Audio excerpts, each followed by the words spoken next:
আসসালামু আলাইকুম। ভিডিওটি খুবই গুরুত্বপূর্ণ, সবাই সর্বোচ্চ শেয়ার করবেন। রাষ্ট্রের নিরাপত্তার স্বার্থে, বাংলাদেশের সার্বভৌমত্বের স্বার্থে প্রত্যেক ব্যক্তি সচেতন থাকবেন, কোনো রকম ফাঁদে পা দিবেন না। কারণ একটা রাষ্ট্রকে অস্থিতিশীল করতে হলে বিদেশি শক্তিরা সেই দেশের নাগরিকদেরকে ব্যবহার করে, আর এর চাক্ষুষ সাম্প্রতিক প্রমাণ হচ্ছে ইরান। আপনারা দেখেছেন কিভাবে পশ্চিমারা তাদের এজেন্ট দিয়ে সেখানে একটা বিক্ষোভ ঘটিয়ে আপনার পুরো রাষ্ট্রের সিস্টেমকে হ্যাং করতে চাইছে। প্রশ্ন হচ্ছে, ভারত কি বাংলাদেশকে আক্রমণ করতে যাচ্ছে, অথবা ভারত কি কোনো বড় ধরনের নাশকতার পরিকল্পনা করছে, অথবা সিস্টেমের মধ্যে কোনো ঝামেলা তৈরি করতে যাচ্ছে? সাম্প্রতিক কিছু পরিস্থিতির কথা আপনাদের তুলে ধরি। গেল কয়েকদিন আগে একটা নিউজ দিয়েছিলাম, বাংলাদেশের বিভিন্ন সীমান্তে সেই দ্বিতীয় বিশ্বযুদ্ধের সময় বন্ধ হয়ে যাওয়া বিমান ঘাঁটিগুলোকে সচল করছে ভারত।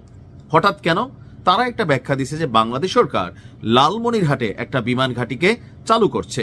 এইটাকে তারা ফোকাসে নিয়ে তারা বেশ কয়েকটা বিমান ঘাঁটি, 3টা সম্ভবত চালু করছে, এমনকি এগুলো সামরিক বিমান ঘাঁটি।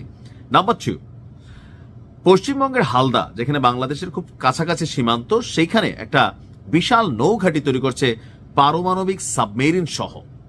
এমনকি বরাবরই বর্তমানে ভারত সরকার এই ইউনূস সরকার এবং পাকিস্তানের মেলামেশা দেখা তারা মনে করতেছে বাংলাদেশ ভারতের বিরুদ্ধে ষড়যন্ত্র করছে, এমনকি একটা বড় ধরনের নাশকতার পরিকল্পনা করছে।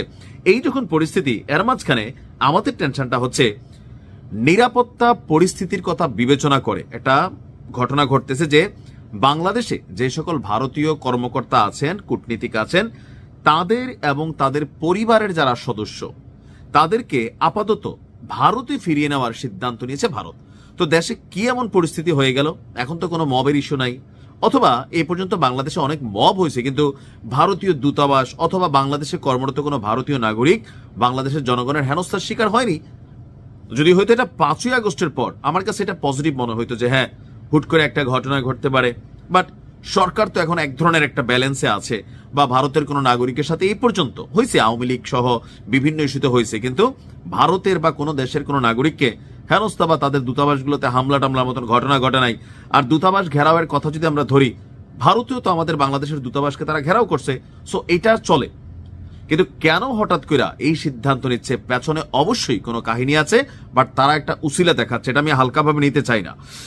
গত 20 জানুয়ারি এ বিষয়ে ভারত সিদ্ধান্ত নিয়েছে, তবে তারা বলছে যে জাতীয় সংসদ নির্বাচনকে কেন্দ্র করে নিরাপত্তা ইস্যুতে।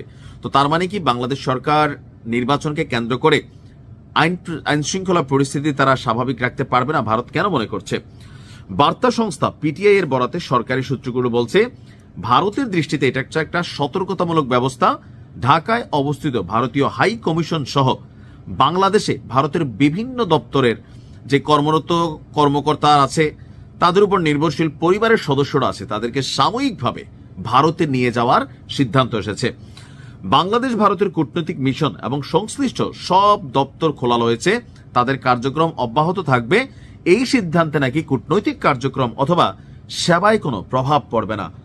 আমার কাছে মনে হচ্ছে আমি 50-50 আছি, ঘটনা ঘটতেও পারে, নাও ঘটতে পারে। তবে বাংলাদেশের প্রিপারেশন থাকা উচিত, আমাদের গোয়েন্দা সংস্থাগুলোর প্রিপারেশন থাকা উচিত।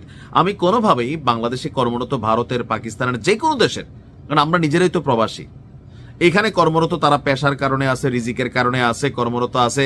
ভারতের সাথে আমাদের 1000 বার ঝামেলা হইতে পারে, কিন্তু বাংলাদেশে অবস্থিত যে কোনো ভারতীয় একজন সিঙ্গেল নাগরিকের নিরাপত্তার দায়িত্ব এই রাষ্ট্রের, আমাদের। তদ্রূপ আমরা যারা বিদেশে আছি, আমরা এই রাষ্ট্রটার উপর নির্ভর করে এখানে বিদেশে অধিকার পাচ্ছি। সো কোনো প্রবাসী কোনো দেশে লাঞ্ছিত হোক, এটা একজন বাংলাদেশের নাগরিক হিসাবে আমি চাই না। তবে সরকারের সচেতন থাকা উচিত, যে কোনো একটা বড় ঘটনা ঘটতেও পারে। আল্লাহ প্রিয় মাতৃভূমিকে হেফাজত করুক। আসসালামু আলাইকুম।